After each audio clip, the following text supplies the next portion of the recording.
নীলু, টিটু আর জাদুকরি কাঠের ঘোড়া নিয়ে তোমাদের আজ গল্প শোনাব। সবুজপুর গ্রামের শেষ প্রান্তে, যেখানে পুরনো বটগাছটা ঝুড়ি নামিয়ে দাঁড়িয়ে আছে, ঠিক তার পাশেই ছিল এক পরিত্যক্ত জমিদার বাড়ি। গ্রামের সবাই বলতো ওই বাড়িতে নাকি জিন পরীরা থাকে, কিন্তু নীলু, টিটু আর মিতু এই তিন বন্ধু এসব বিশ্বাস করত না। ওরা ছিল দারুণ সাহসী। নীলুর কাছে একটা অদ্ভুত খেলনা ছিল, কাঠের তৈরি এক ছোট্ট লাল ঘোড়া। ওটা সাধারণ কোনো ঘোড়া ছিল না, ওটা নীলুর দাদু তাকে জন্মদিনে দিয়েছিলেন।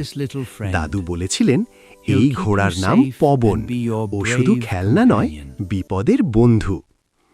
সেদিন বিকেলে তিন বন্ধু জমিদার বাড়ির পেছনের আমবাগানে খেলছিল। মিতু বলল, নীলু, তোর ঘোড়াটা দে না, একটু খেলি। নীলু পকেট থেকে ঘোড়াটা বের করে ঘাসের ওপর রাখল। ঠিক তখনই এক অদ্ভুত কাণ্ড ঘটল।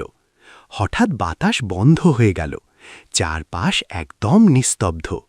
তারপর আচমকা এক বেগুনি রঙের দমকা হাওয়া এলো। সেই হাওয়ায় মনে হলো কেউ একজন ফিসফিস করে কিছু বলছে, আর চোখের পলকে ঘাসের ওপর থেকে কাঠের ঘোড়াটা পবন গায়েব হয়ে গেল। টিটু চিৎকার করে উঠল, নীলু, তোর ঘোড়া, ওটা তো হাওয়ায় মিলিয়ে গেল। নীলু অবাক হয়ে দেখল, ঘোড়াটা যেখানে ছিল সেখানে পড়ে আছে একটা সোনালি রঙের পালক। পালকটা থেকে অদ্ভুত এক আলো বেরোচ্ছে। মিতু পালকটা হাতে নিতেই চমকে উঠল, আরে এটা তো গরম, আর দেখো এর গায়ে কি যেন লেখা। পালকটার গায়ে আগুনের মতো জলজলে অক্ষরে লেখা ফুটে উঠল, হারানো ধন ফিরে পেতে চাও, ছায়ার রাজ্যে পা বাড়াও, তিনটি ধাঁধা, তিনটি চাবি, তবেই পবনকে ফিরে পাবি। নীলু বলল, ছায়ার রাজ্য মানে নিশ্চয়ই ওই পুরনো জমিদার বাড়ির ভেতরে। টিটু একটু ভয় পেল, কিন্তু ওখানে তো ভূত থাকে। নীলু বলল, পবন আমার বন্ধু, ওকে বাঁচাতেই হবে, আর আমাদের সাথে এই জাদুকরি পালক আছে, চল। তিন বন্ধু জমিদার বাড়ির বিশাল জং ধরা গেটের সামনে দাঁড়ালো। গেটটা আপনা আপনি ক্যাচ ক্যাচ শব্দ করে খুলে গেল। ভেতরে ঢুকতেই তারা দেখল বাড়িটা বাইরে থেকে যতটা ভাঙাচোরা, ভেতরে ততটাই অদ্ভুত। চারদিকে নীল রঙের জোনাকি পোকা উড়ছে, অথচ এখন বিকেল।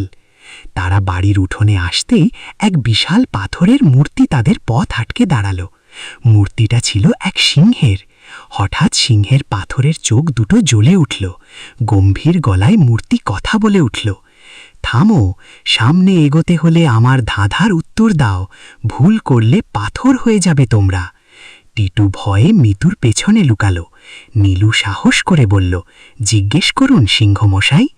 সিংহমূর্তি বলল, আমার শহর আছে কিন্তু ঘর নেই, পাহাড় আছে কিন্তু গাছ নেই, নদী আছে কিন্তু জল নেই, বলো তো আমি কে? তিন বন্ধু একে অপরের দিকে তাকালো। মিতু ভাবল, শহর আছে ঘর নেই, এটা কেমন কথা। হঠাৎ নীলুর মাথায় বুদ্ধি এলো। সে বলল, মানচিত্র, ম্যাপ।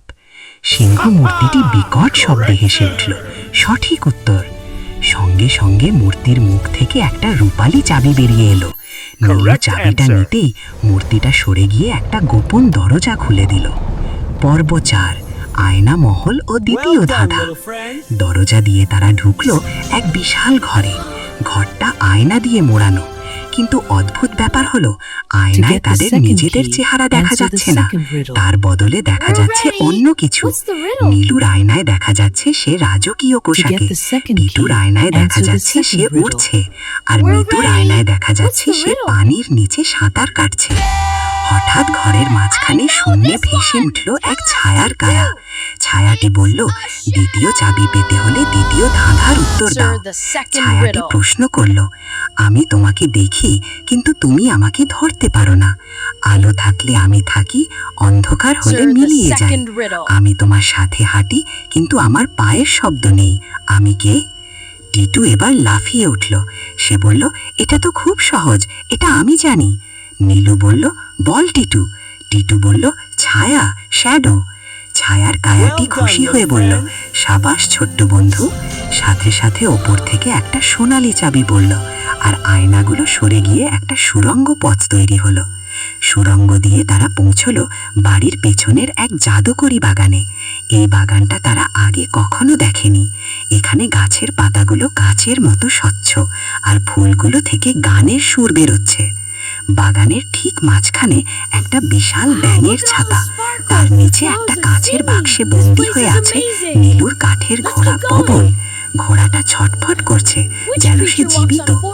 বাক্সের গায়ে একটা বড় তালা, কিন্তু তালার কোনো চাবি ঢোকানোর জায়গা নেই।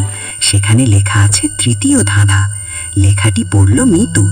সকালে আমি 4 পায়ে হাঁটি, দুপুরে হাঁটি 2 পায়ে, সন্ধ্যায় হাঁটি 3 পায়ে ভর দিয়ে। বলো তো আমি কে? নীলু চিন্তায় পড়ে গেল।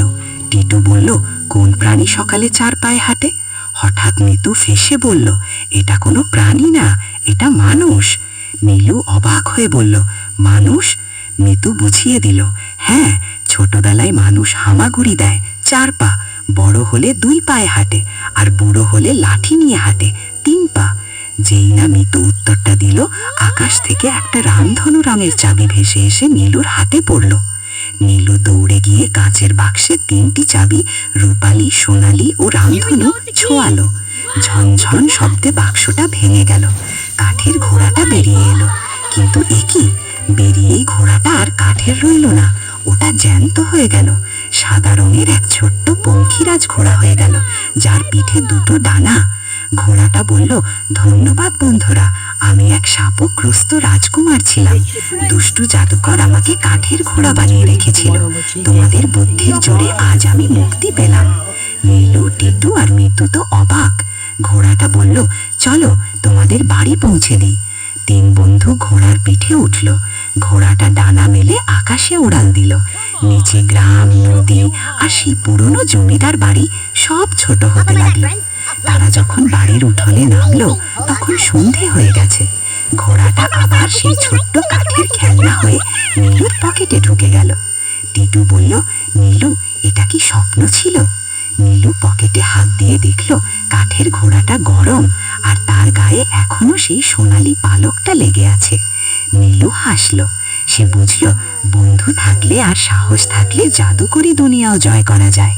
সেই দিন থেকে 3 বন্ধুর বন্ধুত্ব আরো গভীর হলো, আর তাদের গোপন অভিযানের কথা কেউ জানলো না, শুধু জানলো সেই জাদুকরি কাঠের ঘোড়া পবন। বন্ধুরা, এমন আরো মজাদার নতুন নতুন ভিডিও পেতে আমাদের SY ড্রিম জোন চ্যানেলটি সাবস্ক্রাইব করুন। সবার আগে ভিডিও পেতে বেল আই বাটনে ক্লিক করুন।